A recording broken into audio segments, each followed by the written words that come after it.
Dan juga itikaf itu jangan definisinya pindah tidur. Oh, pindah tidur. Ya, biasanya nih banyak yang pindah tidur. Ke masjid cuma sebentar habis itu tidur. Aduh. Bawa bantal lagi. Mungkin secara lugotan dapat tuh. Ya, bismillahirrahmanirrahim. Assalamualaikum warahmatullahi wabarakatuh. Assalamualaikum warahmatullahi wabarakatuh. Alhamdulillah, wassalatu wassalamu ala rasulillah wa ala alihi washabihi wa wala. Nah, teman-teman semua, teman-teman podcast Saku, alhamdulillah kembali lagi bersama kita di hari ke-19. Nah, di hari ke-19 kita bertemu lagi bersama teman-teman dan juga dengan bintang tamu yang sebelumnya ya, di hari ke-13 bersama ustadz kita, guru kita semua, Ustadz Itang Usman. Gimana kabarnya Ustadz? Alhamdulillah. Hari keberapa kita? Hari ke-19. 19, Masya Allah. Sudah mulai masuk Ashrul Awakhir. 10 Artinya hari terakhir ya. Memang kelihatan antum juga kelihatan sudah mulai kurus nih. Iya, udah terhisap semuanya. Iya. Alhamdulillah. Untuk teman-teman bagaimana nih? Silahkan komen di bawah ya. Kalau misalkan ada yang capek atau bagaimana ya, tetap istiqomah pokoknya. Seperti yang di episode ke-13 kemarin. Nah, kita mau ngobrol nih seputar tentang iktikaf. Masya Allah. Biasanya kan kalau Ramadan itu ini banget nih, ngomongin iktikaf ini kayak apa namanya, panjang lah ya. Ngomongin masalah iktikaf itu hampir semua dai kayaknya meminta untuk kita iktikaf. Masya Allah. Nah, sebenarnya itu bagaimana sih tentang iktikaf ini? Di warung Padang makan ikan kakap. Masya Allah, cakep. 10 akhir Ramadan, ayo kita iktikaf. Cakep. Ya. Iktikaf itu sunnah Rasulullah SAW. Kalau saya baca-baca, ya, Nabi SAW iktikaf setiap 10 hari terakhir. Karena ya'takifu al-ashra al-awakhir min Ramadan hatta tawaffahullah. Rasul itu iktikaf di 10 akhir Ramadan sampai diwafatkan Allah Subhanahu wa taala. Dan setelah summa takafa azwajuhu min ba'dihi, setelah Rasul wafat, istri-istri Nabi melanjutkan tuh iktikaf. Di Quran juga ada Al-Baqarah 187. Ya, wala tubashiruhunna wa antum aakifuna fil masajid. Jangan kalian menggauli istri-istri kalian sementara kalian lagi iktikaf di masjid. Jadi ayat itu mengisyaratkan pertama tidak boleh mencampuri istri ketika iktikaf. Yang kedua, isyaratnya iktikaf itu perlu di masjid. Perlu di masjid, jangan di mall. Waduh. Iya. Tapi mall belum buka, Ustaz. Nah, mungkin nanti buka tuh. Ya, 10 akhir Ramadan kan banyak kan iktikaf kalau normal di masjid. Ada big sale soalnya. Tapi kalau kita dalami lebih jauh, coba lihat ya. Ramadan itu mestinya grafiknya itu naik terus, ibadah Ramadan itu makin ke puncak. Iya. Dan di ujung Ramadan, di 10 akhir Ramadan itu sejatinya amal mesti lebih dioptimalkan, lebih diperhatikan, sehingga di 10 akhir Ramadan itu tidak ada aktivitas duniawi yang lain kecuali fokus untuk Allah Subhanahu wa taala. Mungkin kalau bahasa anak gamenya itu final fight tuh. Final fight ya. Jadi finalnya tuh betul ya, finalnya memang, dan itu menjadi indikator sukses atau tidaknya pelaksanaan ibadah puasa. Dan ketika itikaf itu kan secara bahasa habsun nafs ya, menahan diri di masjid, nggak kemana-mana. Apa yang difokuskan? Konsentrasi, zikir, ibadah kepada Allah Subhanahu wa taala. Lepaskan dari alaqah duniawiyah. Ya, hubungan-hubungan yang sifatnya duniawi. Tapi itikaf nggak boleh bawa handphone.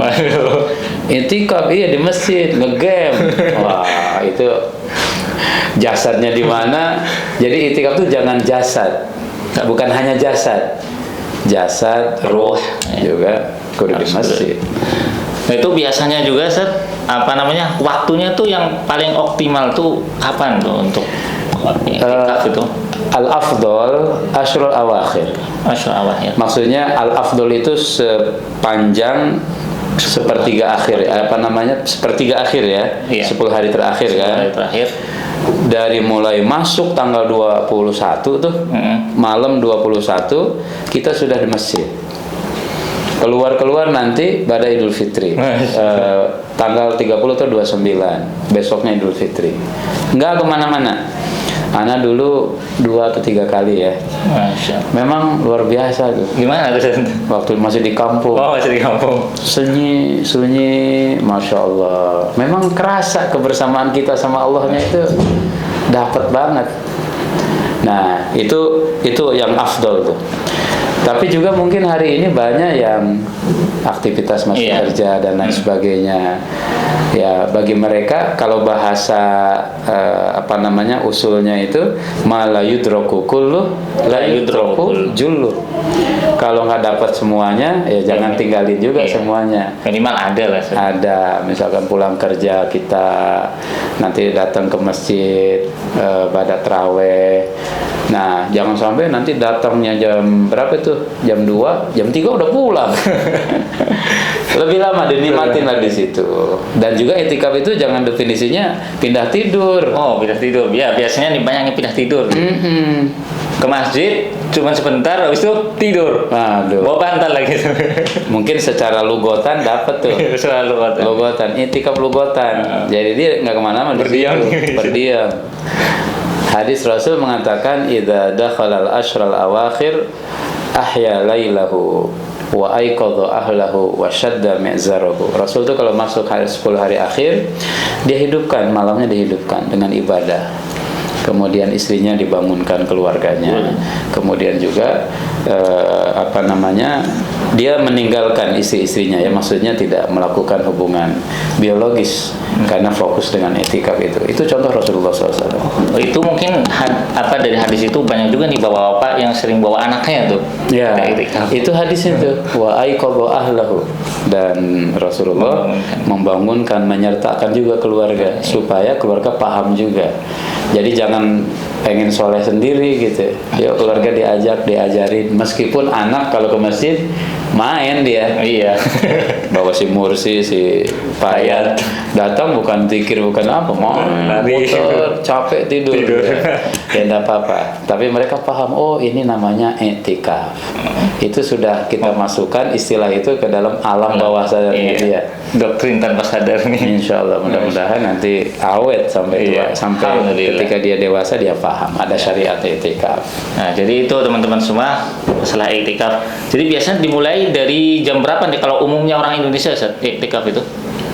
Awal malam ya mestinya ya. Ya mungkin afdalnya ba'da Isya itu langsung sampai besok subuh ya, atau mungkin pulang menjelang makan sahur. Dan amal-amal yang pantas dilakukan itu baca Quran, qiyamul lail, zikir, pokoknya minimalisir hubungan dengan dunia. Ya, bahkan itikaf itu mestinya tidak boleh. Makanya dulu Nabi ketika itikaf kan di tenda. Di tenda alal khaimah. Jadi memang fokusnya tuh kerasa banget. Fokus. Nah, itu dia teman-teman semua. Jadi berhubung pahalanya sangat banyak di bulan Ramadan ini, jangan sampai terlewatkan sedikit pun ya. Terutama etikaf juga. Boleh nanti kalau kita request etikaf bareng sama ketua yayasan Sangga. Oh iya, di mana gitu ya? Iya, tapi jangan di Sangga. Oh iya, nanti ini bukan masjid. Cari masjid. Kalau ada yang buka. Kalau ada yang buka. Insya Allah Ramadan ini kayak. Insya Allah buka semua. Udah, buka. Insya Allah. Kalau bawa kurma boleh? Boleh. Untuk sahurnya nanti. Untuk sahurnya. Apalagi kurma sukari dari Delisa Delight. Insya Allah. Ya, makan kurma sukari, Anda wajahnya berseri-seri. Nah, itu langsung dapat pantun dari Ustaz nih teman-teman semua. Ya, jadi itu teman-teman semua ya, jangan sampai terlewatkan etikaf ini, terutama nanti di 10 hari terakhir bulan Ramadan. Ini sebentar lagi nih, udah 19 sekarang, berarti ya 1-2 hari lagi nih kita memasuki ke hari ke-10 hari terakhir Ramadan. Jadi jangan sampai terlewatkan, jangan sampai pahala kita tertinggal. Nah, jadi seperti itu. Amin.